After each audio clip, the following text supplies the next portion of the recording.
honestly, all today is just been a cheesy platter of cheese here. Yeah, you're not wrong. There's been a lot of it. Yeah. I don't know what it's called where they bring you like wine and cheese, but yeah, there's been a lot of cheese here. Exactly. I can go for some wine now. We need a nice fancy wine with all this cheese. Which I actually don't know why cheese and wine is like a thing.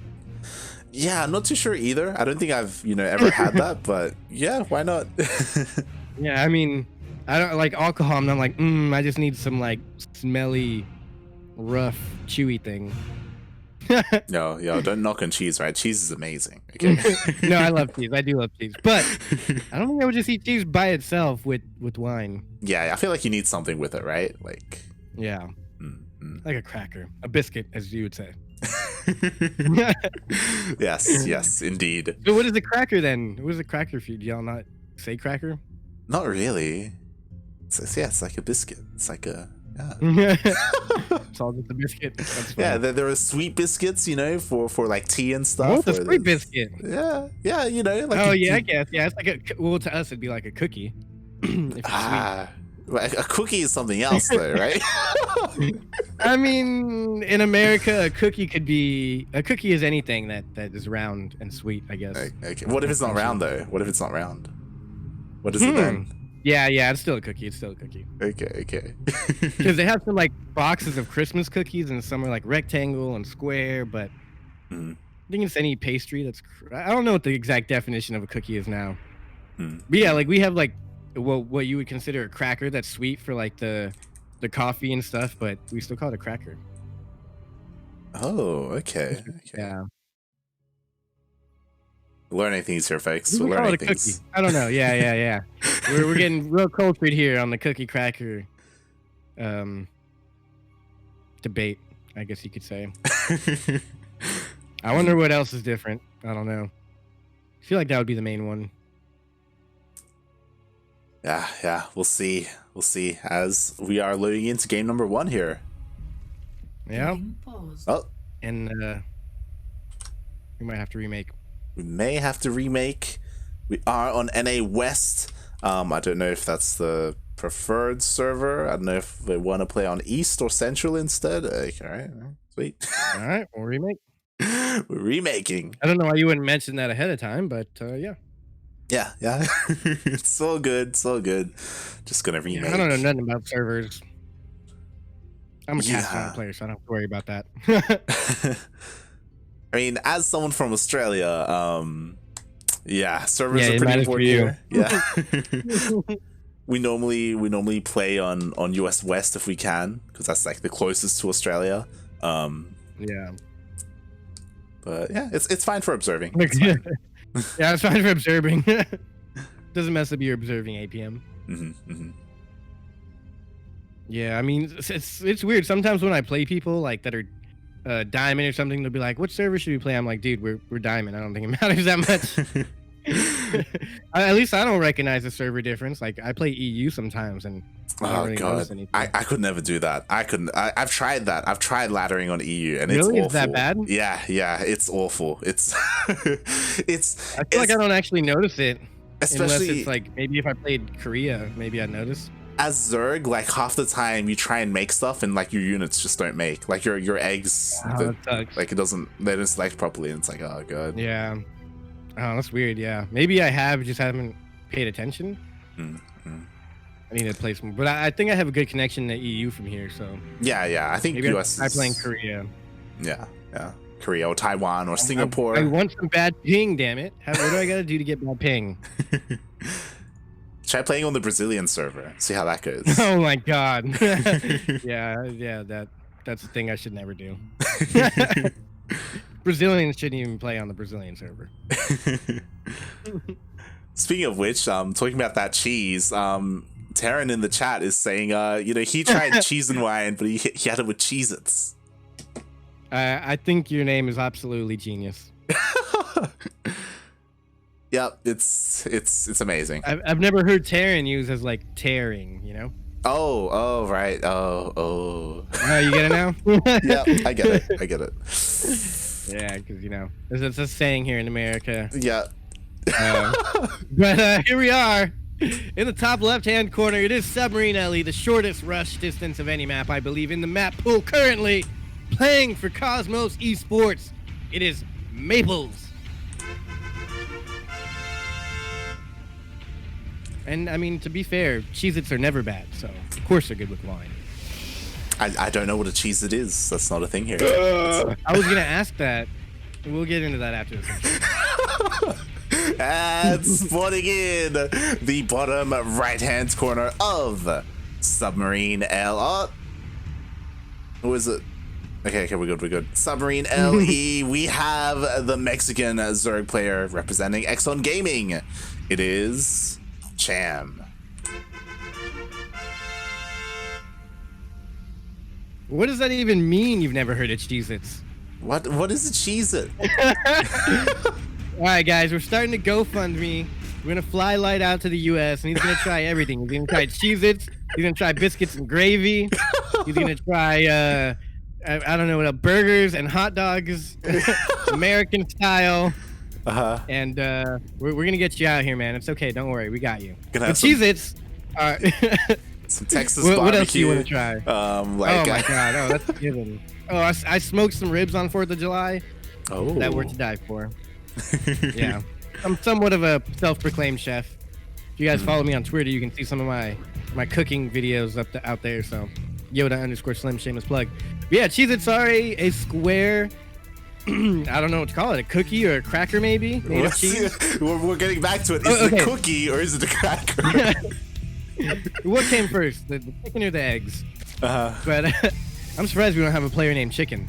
Right? That'd be a good name. That'd be beautiful. But, that'd be beautiful. But so, have you heard of goldfish? You've heard of goldfish, right? The food?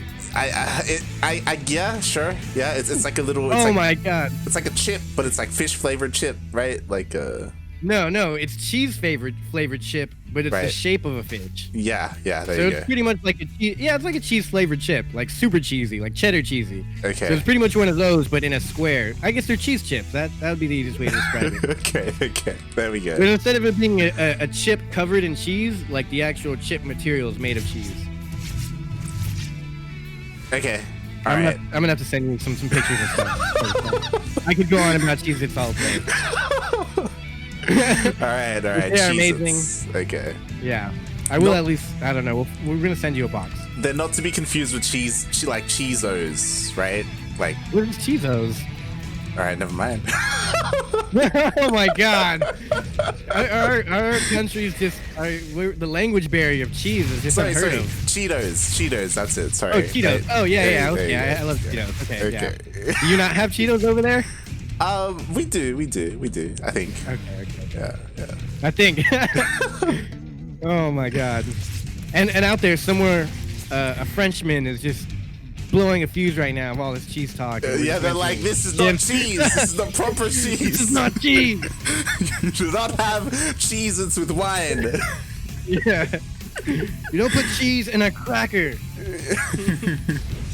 Cheddar is not a cheese. Oh, God. Oh, man. The conversations that have came from these players cheesing. Look, these are the conversations that need to be had, like, internationally, okay? Like, there's a lot that we don't know about each other, and it's about time that this is coming to light, you know? We all need to be informed. And Taryn asking, wouldn't it be easier to ship Light some food? No, it would not, because the thing about American food isn't the taste or the flavor. It's all disgusting. It's about the ambiance and the surrounding. It's all about the setting. Eating a Cheez-It within the mile. There's like 60 McDonald's on every corner.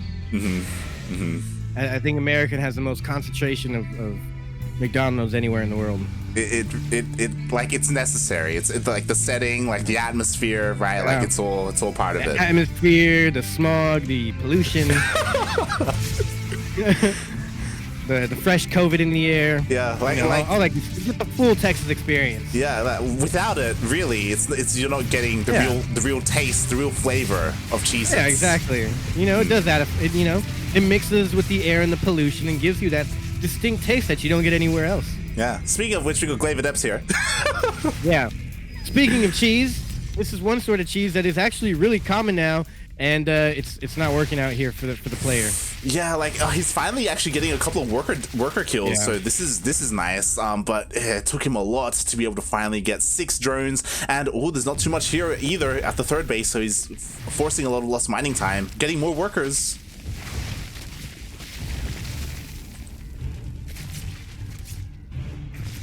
Yeah, so I think we've talked about it quite a few times, or at least it's something that I always bring up, but normally when you see stuff like this, you know, maybe they defend perfectly the 1st wave, the 2nd wave, the 3rd wave, but then that 4th wave where like one adept just gets forgotten and then it ends up taking out like 7 or 8 drones, it's usually that does the real damage. And we saw here right at the end, a couple more probes went down. That was the real damage. Now actually, I don't know what's going on here. But I would like to assume the adepts in the main and the warp prism drops the sentry to close it off. I think Estrella did that. Honestly, GSO. Yeah, I love this follow-up because there's only 2 Ravagers. Like the amount of sentries here, the amount of force fields are going to do so well against this army. Cham, he needs to realize that this is coming. Spores. Oh god. I like all the spores. They're going to take a lot of damage. Force fields can go down on top of the spores? Apparently they can. Oh, they're going around it. They're going like surrounding it, which makes it glitch. Oh, it was stuck actually. Yeah. Now so spores go down. Still a lot more force fields available. The adepts are gonna force like the army to be split up as well. He doesn't even have to commit. Yeah. Just pulling the army out of position. Another warp and kind of in a risky location. Is this warp prism gonna go down? He's got a force field. He doesn't have much more. A few more force fields remain. Lings get us around. They're going after the sentry. Great corrosive bile there, but only 1 Ravager is here. You realize he needs to warp in more. I don't know what the word is, but anyway, here he goes. The big attacks coming down. These immortals are well immortal. They're not dying. They're doing work. Yeah, he's been doing a decent job at cutting up the army, but the Ravager hits land, and it looks like Cham has enough. GG, yeah, Cham's so good. Cham's a beast, man. That was looking really good from Maplez as well. Yeah, like Maplez. Maplez. Yeah, I know, right? Not to be confused with Maplez. I know Ace is in the chat. I know he wouldn't. Yeah. Didn't want to offend anyone. But Maplez played that out fairly well. Like the adepts, they, as you were saying, they got damage done towards the end, and those force fields were pretty decent as well. But Cham, he had just enough. He did so much with so little. Like he had 3 Ravagers, and every single time he was able to just be on top of those force fields. Yeah, and honestly, those what is it called? The static defense that he pulled up to the front. Really, you know, it doesn't seem like a big deal, but it took so many shots from his opponent. It stopped the force fields from going down in just the perfect location. Like he had to put 2 to block off instead of just 1 because of the positioning. And now the warp prison couldn't really get in there and micro. He couldn't pick up and like put a sentry in the main to block off the ramp. So a bunch of little things there. Cham did just right to win it all, and that was a good game. Cham's sick. I'm surprised we didn't see a 90s from him. Yeah, definitely. I like the static defense. Like it stopped the war prism from going in too far. It took a lot of shots as well, and it just bought time for Cham to just make more and more army. Get more roaches, get more lings, get more ravagers, queens, and yeah, he just in the end he had too much and he overwhelmed the army. So yeah, that was actually really well done. I'm just super surprised. Yeah, Cham was just going for like a roach attack. And I guess he scouted everything, didn't go anything cheek. He just made a lot of lings, a lot of roaches, and defended with 2 to 3 Ravagers at a time. He never really had more than 3 till the end. Yeah. I really expected more from the 2 Immortals. Like, I think the Spore Crawlers did a lot because he should have been able to just absolutely Warp Prism Micro the heck out of that and use the Immortals to wreck. Yeah, definitely. And as we get into game number 2, a little bit of a fun fact that Darking pointed out, I didn't realize, is that, this game is Cosmos versus Exxon. The lower semis is also Cosmos versus Exxon. Ooh, so Cosmos versus Exxon in both finals here. That's pretty sick. Yeah. Like, we were talking about both those teams specifically earlier today. Like, talking about how, like... Yeah, I was going to say, we were just talking about how they're so good. And, why they're a favorite here at the CranKy Ducklings. Mm-hmm. At least for Yeah, me. like they. Why the folks want you to try these cheese crackers, so we're getting you a box. These cheese cookies, yes. Yeah, these cheese cookies. There you go. Is it a cookie? Is it a cracker? Who knows? But they are delicious and about as American as you can get for a snack. Oh, who is it? Who's no? I kind of knew because we didn't have any lag until they joined. Enki, please. In the chat, F's in the chat, boys. Enki, of course. He's a great guy. He is the Spanish caster. He actually casts GSL in Spanish whenever there's GSL. How with this internet? Right?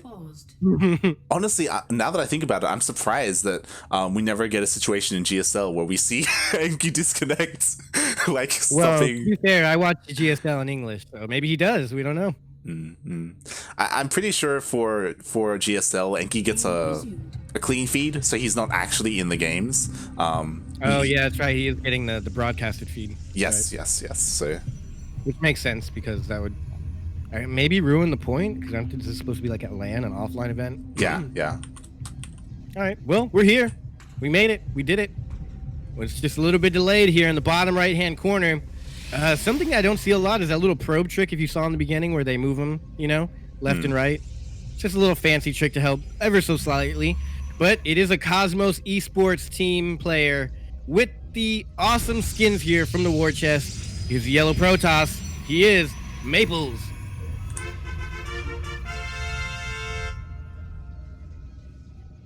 And spawning in the top left-hand corner of Death Aura LE, we have the Mexican Zerg player representing Exxon Gaming. It is Cham.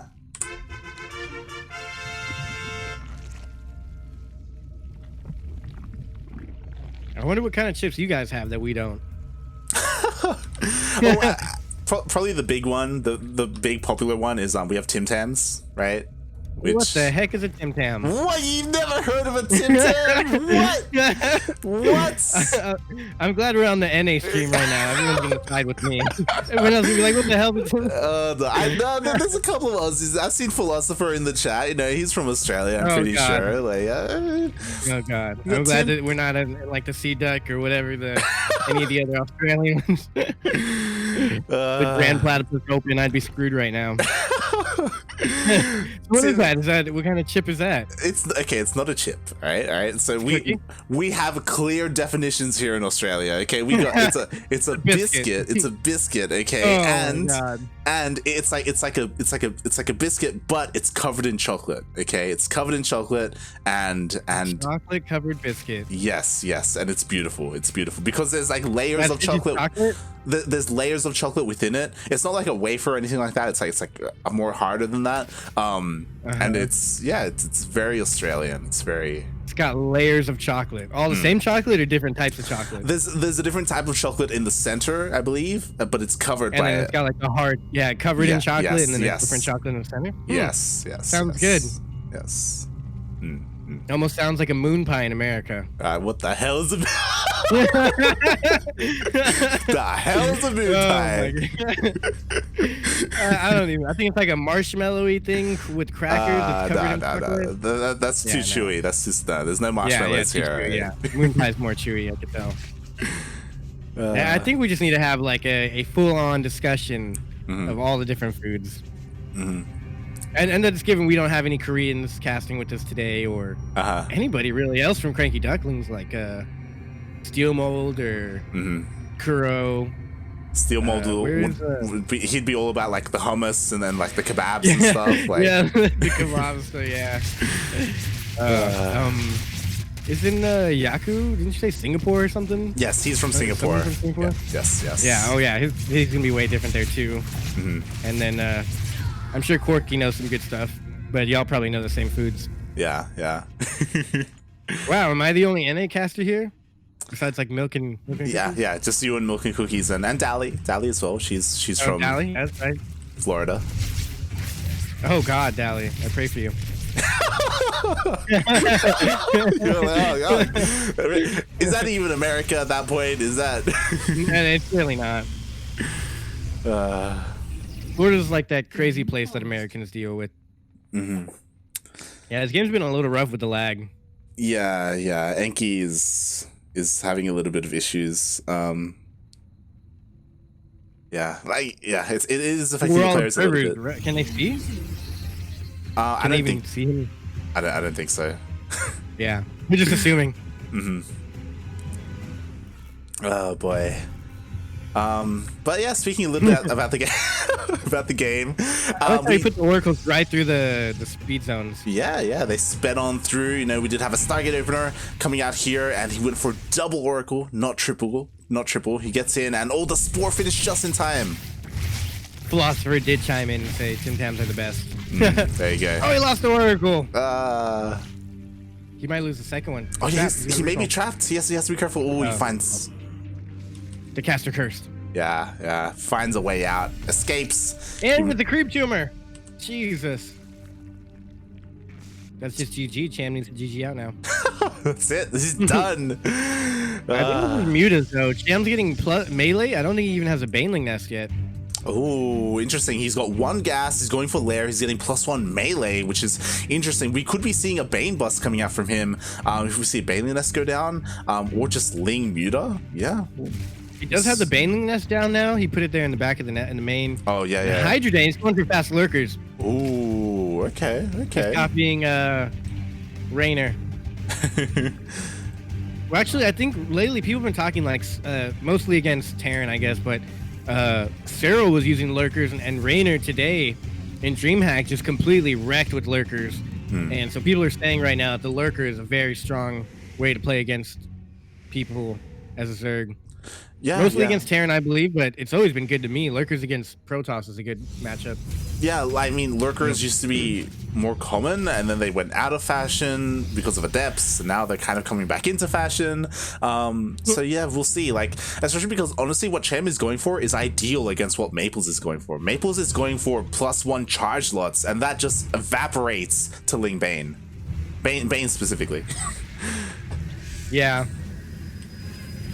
Interesting stasis ward positioning over there. Oh, so he doesn't get flanked. Based. Yeah, he cancels the 4th base over there. Yeah. Which is weird because he only saw a couple units and it's not like he saw a big push coming. Probably should have kept that base. I think maybe he realizes he's not ready for it. Like, he doesn't have any banelings. He's just pure Ling Hydra right now. Yeah. That's not what you want against odds. But this is kind of weird. He's just walking on creep, so he sees the whole army. It's only right there. Yeah. He's still not morphing in Banes, though. Just Matt. Is this when we find out he doesn't have the hotkey for morphing in Banes? He's like, yeah, his hockey's messed up. You should have already got Ling speed. I mean, getting 4 Hydras, you could have got Bane speed already queued up. But also, you don't want to tell your opponent if your hotkeys were off, because then he's like, oh, so you must be missing something. Yeah, it's a little bit of a tell, so it does have to be a little bit careful there. And there it is. Yeah, now he morphed into Ling. I wonder when he had like messed up. It's very possible that he didn't have the hotkey set up for morphing in Banelings, but here we go, the Zealots are coming in. Oh, the Banelings got morphing on top of them! Oh god! Oh my god. How do you unbind your Baneling morphing key? And that was it. GG. That was funny. There was like 5 pauses for that game to just end instantly. Yeah, GG. And I was checking Cham's vision, and he didn't see the Forge, he didn't see the Twilight Council, so he didn't really know what Maplez was going for. But just blindly, he's like, "Yo, I'm going straight into Hydras. I have a Baneling nest as well," and he had what he needed to defend.